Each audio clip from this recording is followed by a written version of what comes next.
जीत के भी हारेंगे राहुल कसवा। जी हाँ, सही सुना आपने। यही चर्चाएं चल रही है राजनीतिक गलियारों में।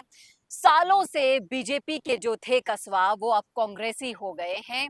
और अब जो ग्राउंड लेवल पर बातें सुनाई दे रही है वो वाकई में चौंकाने वाली है। तो क्यों ऐसी बातें चल रही हैं और क्या है इसके पीछे छुपे कारण, सब कुछ जानने के लिए जुड़े रहेगा आखिर तक हमारे साथ। नमस्कार, मैं हूं चेतना शर्मा और मेरे साथ इस मुद्दे पर बातचीत करने के लिए मौजूद है हमारे editor in chief Varun Bhansali ji. Sir, आपका बहुत बहुत स्वागत है। मैं ये जानना चाहूंगी कि राहुल कसवा ने जैसे ही कांग्रेस ज्वाइन की तो बतेरे सवाल राजनीतिक गलियारों में उठने लगे हैं, जिसमें से पहला सवाल तो ये है कि राहुल कसवा आज तक बीजेपी के साथ थे, बीजेपी का कमल का चिन्ह उनके साथ था, इसलिए वो जीतते आ रहे थे, लेकिन अब कांग्रेसी होकर कैसे जीत को सुनिश्चित कर पाएंगे? देखिए, कहते हैं राहुल कसवा के कई सारे समर्थक कि चूरू में बीजेपी को खड़ा किसने किया, चूरू में बीजेपी को लाया कौन। लेकिन कुछ सवाल से शायद राहुल कसवा बच रहे हैं, जिसको उनको अपने आप से पूछना चाहिए। सबसे पहली बात ये कि 10 साल तक लगातार टिकट आपने लिया, टिकट किसी और को दे दिया तो परेशानी हुई क्यों? क्या इस टिकट को, इस सीट को आप भभौती समझते हैं अपने परिवार की? दूसरा सवाल ये कि आपके पिताजी लगातार कहा करते थे कि कभी भी कांग्रेस का समर्थन नहीं करेंगे, उसके बाद भी आप कांग्रेस में चले गए। क्या आप राजस्थान के उद्धव ठाकरे बन रहे हैं? और क्या इसके बाद अगर आप कभी भाजपा परिवार में वापस आते हैं तो फिर घनश्याम तिवाड़ी जैसी ही क्या हालत हो जाएगी आपकी? उनके तो फिर भी संघ में अच्छे संपर्क थे तो राज्यसभा की सीट मिल गई, क्या आपको वो मिल पाएगी? कांग्रेस की टिकट से अगर आप जीत भी जाते हैं कसवा साहब, तो फिर क्या आप चूरू वासियों का काम करा पाएंगे? क्या बीजेपी एक बगावती का काम करेगी? क्योंकि ये तो आपको भी पता है कि सरकार किसकी आनी है। और अगर उस ऐसा हुआ तो क्या आप अपनी जनता के साथ, जिसको आप हाथ हिला हिला कर बार बार कह रहे हैं कि मैं मेरे चूरू परिवार का हूं, क्या आप उस परिवार के साथ ठीक करेंगे कि उनका कोई भी काम नहीं करा पाएंगे? एक और वाक्य बोलते हैं कई सारे लोग कि कोई ऐसा थोड़ी ना होगा कि 500 के 500 सीटें बीजेपी जीत जाएगी, नहीं होगा। लेकिन ये पता है सबको कि बगावत करने वाले के साथ कैसा काम होता है, कैसा सलूक होता है। क्या फिर भी आप बगावत करके, और वो भी कांग्रेस के साथ मिलकर, आप काम करना चाहते हैं? पूछ कर देखिए अपने अंतर्जमीन से और अपनी जनता से, क्या आप राहुल गांधी को प्रधानमंत्री बनाने के लिए योगदान देना चाहते हैं? 10 साल टिकट लेकर एक बार टिकट नहीं मिला तो आपके प्रतिद्वंदी राजेंद्र राठौड़ से ही बड़ा दिल रखना सीख जाते आप। लेकिन आपको नहीं लगता कि ये लड़ाई बीजेपी कांग्रेस से ज्यादा राजेंद्र राठौर वर्सेस राहुल कसवा होती जा अगर रही है? ये लड़ाई राजेंद्र राठौड़ वर्सेस राहुल कसवा है और उस वजह से ये किया गया है, या फिर इस वजह से कि हम मोदी जी को दिखा देंगे कि हमको टिकट क्यों नहीं दिया, इस वजह से हुआ है, तो आप इस पर स्टेक पर लगा रहे हैं चूरू की जनता को, उनके काम को और उनके विकास को। और अगर आप ऐसा कर रहे हैं तो आप चूरू का भला नहीं सोचते। I am sorry for that. जनता जो है, अगर ये कहते हैं कि कसवा परिवार के ही आधे से ज्यादा वोट हैं और ये सब कुछ करके आप कांग्रेस को अगर जिता देते हैं, तो सोचिएगा जनाब एक बार, किस कांग्रेस को जिता रहे हैं आप?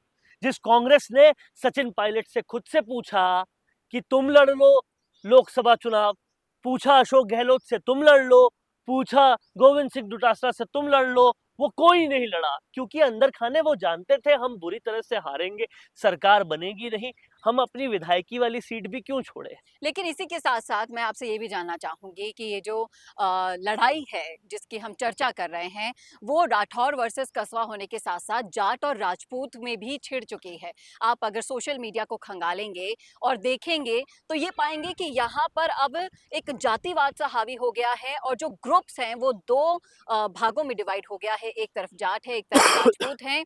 और अब ये लड़ाई काफी दिलचस्प होने के साथ-साथ टेंशन देने वाली भी आपको नहीं अगर ये लग रही? लड़ाई जाट बनाम राजपूत है, हुँ। तो कहीं न कहीं हमको ये समझना पड़ेगा, देखना पड़ेगा कि इस लड़ाई के अंदर क्या हम ये सुनिश्चित कर रहे हैं कि देश कौन चलाएगा? जी।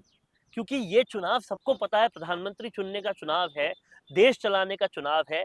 अगर आप चूरू की लड़ाई या जाट राजपूतों की लड़ाई पे देश को स्टेक पे लगा देते हैं, तो ये कहाँ तक सही है? इन सारी बातों को सोचना पड़ेगा, समझना पड़ेगा। और अगर नहीं समझे तो मैं कहता हूँ कि राहुल कसवा को जो 10 साल तक दिया, उनके परिवार को जो 10 साल तक दिया, क्या अब बारी नहीं थी उनको वापस कुछ देने की? उनका कद और बड़ा हो जाता अगर वो बिना कोई टिकट लिए मेहनत करते देवेंद्र झांझड़िया के लिए। सीखना चाहिए राहुल कसवा को किरोड़ी लाल मीणा से, जिनका कद इतना ऊंचा है, जो पद उन्हें दिया गया है वो भी उन्हें नहीं पाट सकता, लेकिन फिर भी वो अपनी पार्टी के लिए अपने हर उस चीज और मैं के लिए इस बात स्टैंड को लेते हैं। चेतना, मैं आपको इस बात को कहना चाहता हूँ कि राहुल कसवा कहीं ना कहीं अंदर तक इस बात को समझते भी हैं, इसीलिए अपनी ट्विटर प्रोफाइल पर सवाल पूछते हैं इनके समर्थक भी इनसे, क्यों ट्विटर प्रोफाइल पे अभी आईएनसी नहीं लिखा आपने? क्यों आपने नहीं लिखा कांग्रेस के किसी भी नेता का फोटो अपने ट्विटर पे नहीं लगाया? क्यों आपने अपने बायो पे कांग्रेस मैन नहीं लिखा, कांग्रेस मेंबर नहीं लिखा? जी, और ये समझना पड़ेगा जी। इसी के साथ साथ और तो और एक बात मैं और कहना चाहता हूँ, सुनिएगा आप प्रेस कॉन्फ्रेंस राहुल कसवा जब आ रहे थे कांग्रेस में, प्रधानमंत्री को धन्यवाद दे रहे थे कांग्रेस के मंच से। और खुद कांग्रेसी कार्यकर्ताओं के मन में भी ये सवाल उठे थे। देखिए, आप इतने सालों से बीजेपी बैकग्राउंड से आ रहे हैं, आपको कांग्रेस की नीतियों को और उनको समझने के लिए समय देना होगा, अपने आप को कांग्रेसी ढांचे में ढालने के लिए भी समय लगेगा। और कहीं ना कहीं अब ये जो समझने वाली बात राहुल कसवा साहब की ये है, आप जाट बनाम राजपूत के फ्लो में इतना बह गए कि आपको नहीं समझ में आया महेंद्रजीत सिंह मालवीय से लेकर लालचंद कटारिया तक जो मिनिस्टर्स रह चुके सेंटर और स्टेट के, क्यों छोड़ दिए कांग्रेस? वो वहां अपना करियर स्टेबल नहीं पा रहे, वो बूढ़े हो गए फिर भी करियर का सोच रहे हैं। आप तो फिर भी जवान है साहब, आप अभी उस दरिया में अपने आप को डाल रहे हैं जहां के खुद के गहलोत पायलट खुद लड़ने को तैयार नहीं, क्योंकि उनको पता है हारेंगे। एक उन्होंने हारने के लिए जो पुत्र है उनका, वो लगातार हारने के लिए ही बने हैं, शायद उनको फिर जालोर से खड़ा कर दिया। और आपको सुनकर ये हैरानी होगी कि राहुल कसवा ने शायद ये कदम उठाकर अपने ही राजनीतिक करियर पर सवाल खड़ा कर दिया है बहुत बड़ा। कहीं ना कहीं इतना समय बीत जाने के बावजूद भी जब कांग्रेस का शीर्ष नेतृत्व अपने बैकफुट पर आ चुका है, अपने पैर पीछे खींच चुका है, कांग्रेस के पास लीडरशिप नहीं बची है, कांग्रेस के पास लोग नहीं है, कैंडिडेट नहीं है सीट पर खड़ा करने के लिए, उस समय आपने अपनी पार्टी का साथ छोड़कर उसे दगा दिया, सिर्फ और सिर्फ राजेंद्र राठौड़ से बदला लेने के लिए। ये आपके राजनीतिक करियर को कितनी बुरी तरह से खत्म कर सकता है और इसी के साथ साथ उस पर सवालिया निशान खड़े करता है। ये वाकई में बहुत बड़ा सवाल यहाँ पर खड़ा होता है। आपको क्या लगता है? अगर आपने देखा है ये पूरा वीडियो तो आपकी क्या राय है? मैं जानती हूँ, मैं समझती हूँ कि राहुल कसवा के फॉलोवर्स हैं जिनको ये नेगेटिव भी लगेगा, लेकिन कहीं ना कहीं यही सच है और सच कड़वा जरूर होता है, इसलिए सुनने में बुरा लगता है। कैसा लगा वीडियो कमेंट करके जरूर बताइएगा कमेंट बॉक्स में, और ऐसे ही और वीडियोस के लिए देखते रहिए राजस्थान संवाद। नमस्कार। कोरोना सोल्टेक क्वालिटी, डेडिकेशन और कस्टमर सेटिस्फेक्शन को प्रायोरिटी पर रखते हुए हर इंडस्ट्री की इलेक्ट्रिसिटी में कॉस्ट सेविंग कराने और उन्हें रिन्यूएबल एनर्जी की ताकत देने के लिए लगातार काम कर रहा है। क्योंकि कोरोना सोल्टेक में हमारा मानना है कि देश के रिसोर्सेज को सस्टेनेबल बनाने के लिए जरूरी है कि हम सबका उसमें बड़ा कंट्रीब्यूशन हो।